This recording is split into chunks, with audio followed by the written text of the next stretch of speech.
কর্মফল কে ভোগ করে, দেহ নাকি আত্মা? গরুড় পুরাণের রহস্য। অনেককাল আগের কথা।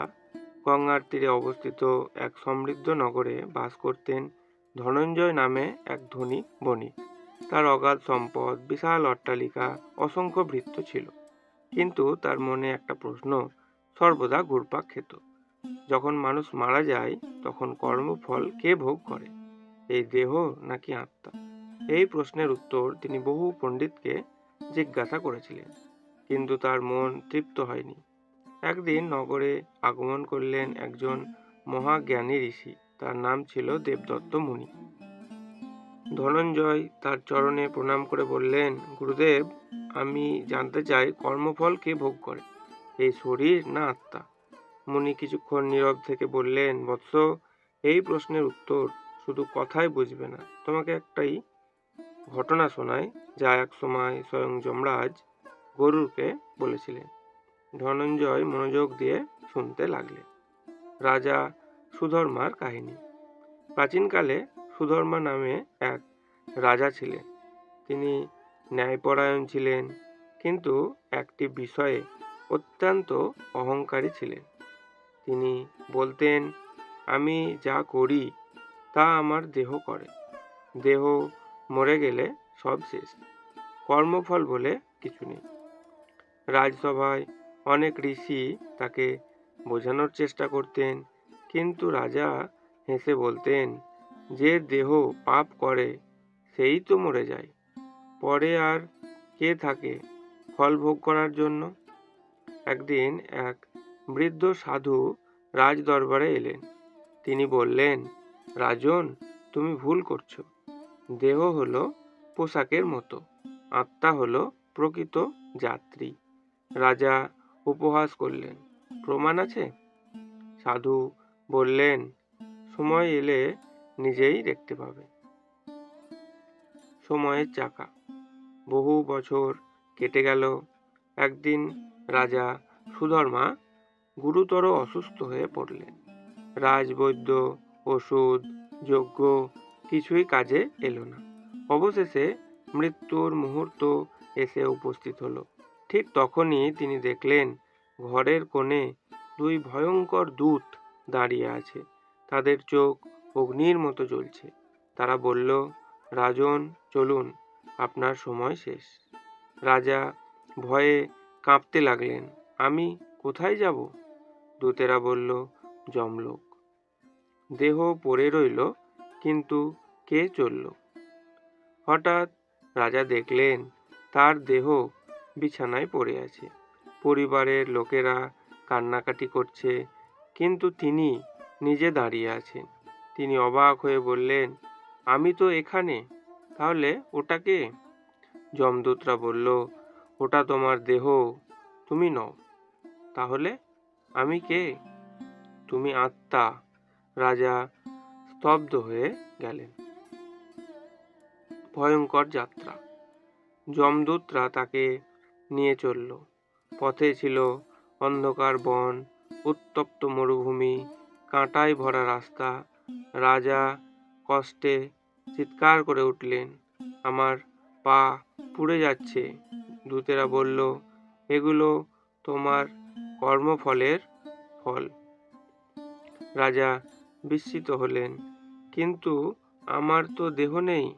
দূতেরা উত্তর দিল, স্থূল দেহ নেই, কিন্তু সূক্ষ্ম দেহ আছে। সেই সূক্ষ্ম দেহই সুখ দুঃখ অনুভব করে। যমরাজের সভায়। অবশেষে তারা পৌঁছালেন যমরাজের দরবারে। সেখানে চিত্রগুপ্ত বিশাল এক পুস্তক খুললেন।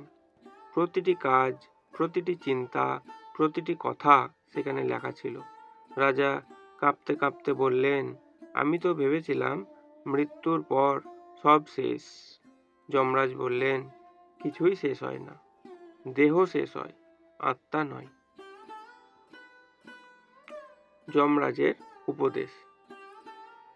যমরাজ বললেন, শোনো রাজন, যখন একজন ব্যক্তি নতুন পোশাক পরে, পুরানো পোশাক ত্যাগ করে, তখন কি মানুষ বদলে যায়? রাজা বললেন, না। তেমনি আত্মা পুরনো দেহ ত্যাগ করে নতুন দেহ গ্রহণ করে। দেহ কর্ম করে, কিন্তু কর্মের ছাপ আত্মার সঙ্গে থাকা সূক্ষ্ম শরীরে জমা হয়। সেই কারণেই জন্মের পর জন্ম আত্মা কর্মফল ভোগ করে। দুটি বীজের শিক্ষা। যমরাজ রাজাকে দুটি বীজ দেখালেন, একটি আমের বীজ, অন্যটি নিমের বীজ। তিনি বললেন, যদি আমের বীজ বপন করো, নিম গাছ জন্মাবে কি? না। তেমনি শুভ কর্ম করলে শুভ ফল, অশুভ কর্ম করলে অশুভ ফল হবেই। আজ না হলে কাল, এই জন্মে না হলে পরজন্মে। পুনর্জন্মের রহস্য।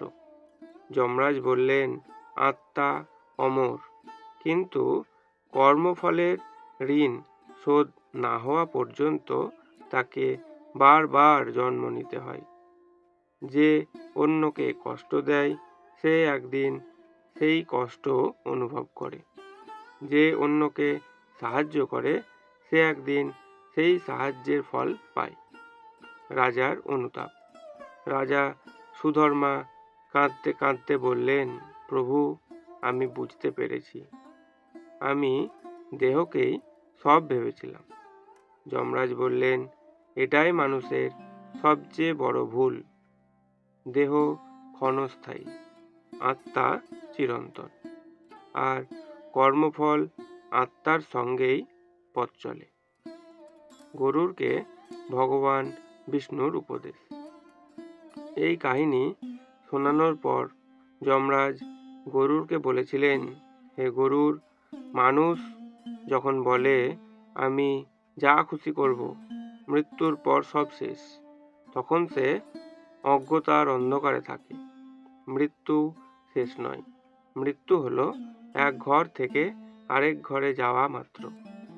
সঙ্গে যায় না ধন, যায় না সম্পদ, যায় না আত্মীয়, সঙ্গে যায় শুধু কর্ম।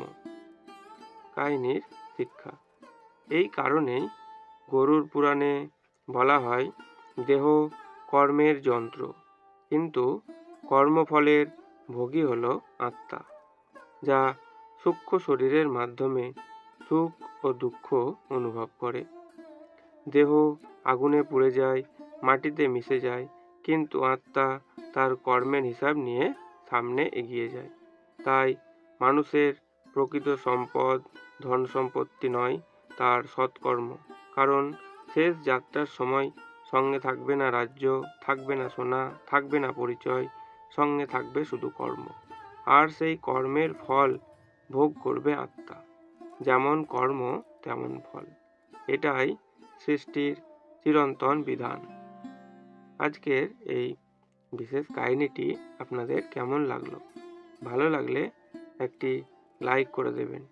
আর এরকম আরও কাহিনী শোনার জন্য আপনারা আমাদের চ্যানেলটি সাবস্ক্রাইব করতে পারেন। সকলে ভালো থাকুন, সুস্থ থাকুন। জয় শ্রীকৃষ্ণ।